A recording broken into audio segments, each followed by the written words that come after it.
नमस्कार, आप देख रहे हैं उजाला दस्तक न्यूज। अभी हमारी मौजूदगी मुजफ्फरपुर जिले के मिठल सराय दुर्गा स्थान चौक के पास है और एक ऐसे शिक्षण संस्थान में आए हैं जिसका नाम है शिव शक्ति कोचिंग सेंटर और इसके डायरेक्टर ऋषि सर है, जो कि खुद उच्च शिक्षा लेकर इंजीनियरिंग की पढ़ाई कर इनको ऐसा क्या ग्रामीण क्षेत्र में पठन पाठन को लेकर कमी लगा, जिसको लेकर ये निजी जो है कोचिंग सेंटर चला रहे हैं और बच्चे को एजुकेट कर रहे हैं इस ग्रामीण सुदूर इलाके में। छात्राओं और अभिभावकगण और संपूर्ण जो है श्रोतागणों को मैं आने वाले रक्षाबंधन और स्वतंत्रता दिवस की हार्दिक शुभकामनाएं देता हूं। और रक्षाबंधन जहां भाई बहन के प्रेम का जो है सबसे सुंदर प्रतीक है और भाई बहन के परस्पर जो संबंध है उसकी गहराइयों को जो है ये व्यक्त करता है। ये रेशम का धागा सिर्फ एक धागा नहीं है, कच्चा धागा, बल्कि ये भाई का बहन के प्रति वो जवाबदेही है कि जिसमें वो किसी भी विषम या परिस्थिति में हो तो भाई वहाँ अपने बहन के रक्षा के लिए, उसके सम्मान की रक्षा के लिए वहाँ सदैव जो है तैयार। जो संघर्ष खुद से देखा है, मैंने जो खुद संघर्ष किया है, बस उसी से मुझे जो संघर्ष से जो तकलीफ जो समस्या हम झेले, हमको बस इसी से प्रेरणा मिली कि इतने उच्च शिक्षा प्राप्त करने के बाद अगर हम अपने समाज और अपने परिवेश का अगर विकास न कर पाए तो उस शिक्षा का कोई विशेष महत्व नहीं रह जाता। हमारे कोचिंग सेंटर में पढ़ाई मुख्य रूप से पढ़ाई जो है क्लास 8 से लेकर 9, 10 और 11-12 के गणित विषय की पढ़ाई मुख्य रूप से होती है जी। उसके आगे बीएससी में जो भी हो, एमएससी या मैथ के चूंकि हम जो है छात्र रहे हैं तो बीएससी तक जो है मैथ हम जरूर पढ़ा देते हैं। बाकी टेक्निकल जो भी मैथमेटिक्स हो, जो मेरे पास ज्ञान है वो हम देने के लिए प्रयास करते हैं।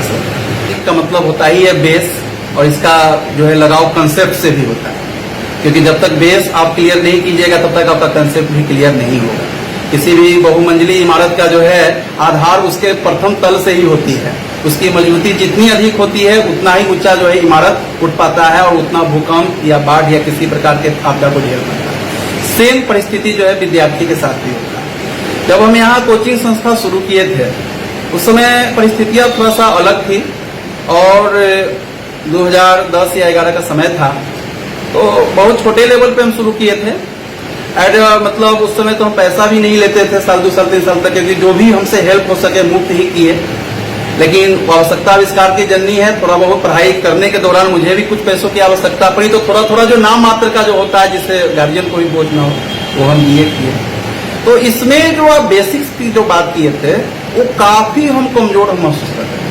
इधर आकर बिहार सरकार के कुछ जो है सुधारों के बावजूद 2-3 साल से काफी अच्छी शिक्षा व्यवस्था हुई है, मैं इस बात की जो है तारीफ करता हूँ।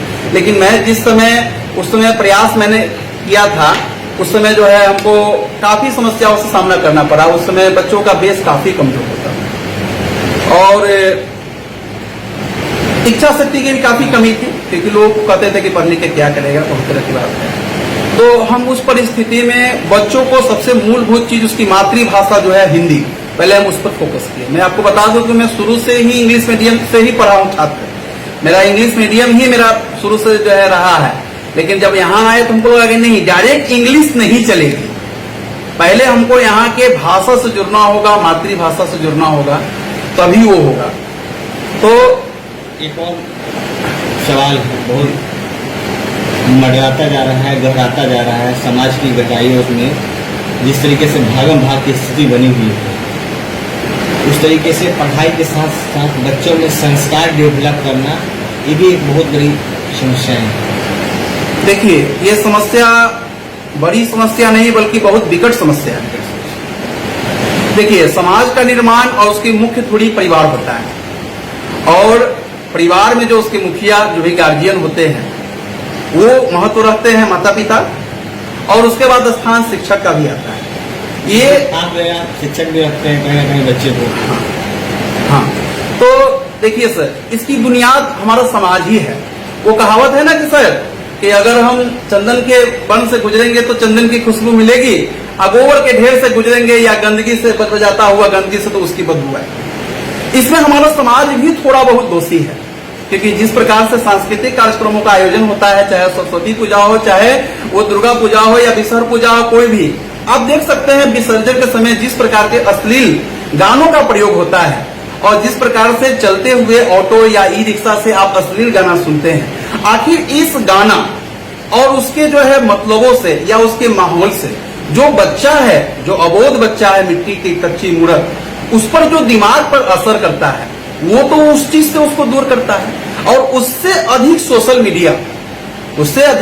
मीडिया यूट्यूब, आप एक छोटा सा बच्चा को भी देखिएगा तो वो मोबाइल का आदी हो चुका है। मोबाइल भी इसमें अहम भूमिका रखती है बच्चे को बिगाड़ने। तो ये समाज का माहौल, एक अनुशासनहीनता की कमी और मोबाइल, ये बच्चों को बहुत दूर कर रहा है। कहने का मतलब है कि आप अमृत जो है एक बूंद लीजिएगा और जहर एक कप पी लीजिएगा तो असर जहर का ही होगा। हम उनसे यही अपील करेंगे कि अपने परिवार में एक विशेष अनुशासन का जो है एक पैटर्न का निर्माण करें। बच्चे अगर मोबाइल चला रहे हैं तो उसको देखिए कि मोबाइल पे क्या देख रहा है। आजकल तो कुछ नए फीचर जो है चाइल्ड लॉक जैसे वगैरह आ गए हैं, उसको एक निगरानी में रखे। देखिएगा वहाँ के गार्जियन का जो इच्छा शक्ति होता है वो अपने कमाई का 50 से 70% अपने बच्चे के भविष्य निर्माण पर लगा देते हैं, क्योंकि उनका मानना होता है कि उनके पास जो मूल पूंजी है उनका बच्चा है। देखिए हमारे ग्रामीण परिवेश में आदमी बहुत संभ्रांत है, अच्छे अमीर और संभ्रांत परिवार के पैसों की कमी नहीं है, जमीन जथा बहुत है, लेकिन शिक्षा पे शायद थोड़ा कम ध्यान रहता है। वैसे तो अब ध्यान बढ़ रहा है, तभी तो है, थोड़ा सा बढ़ रहा है, जागरूकता सब जगह फैल रही है, लेकिन थोड़ा सा रफ्तार धीमा है शहर की तुलना में। तो ये एक बहुत बड़ा चीज है, लोगों के अंदर जागरूकता लाना जरूरी है, क्योंकि जीवन जीने के लिए भोजन पानी के अलावा एक सम्मान भी है। मान सम्मान भी आदमी को एक अंदर से ऊर्जा प्रदान करता है। गांव में तो वाकई में सबसे बड़ा समस्या है कि जो है फी का लेकर, एक तो काफी कम फी होता है, 300, 350, 400, और उसको भी लोग जो है अंतिम में रखते हैं कि कहीं से बचेगा तो दिया जाएगा। कम समय में खींच लेते हैं, सादा कपड़ा भी पहनते हैं।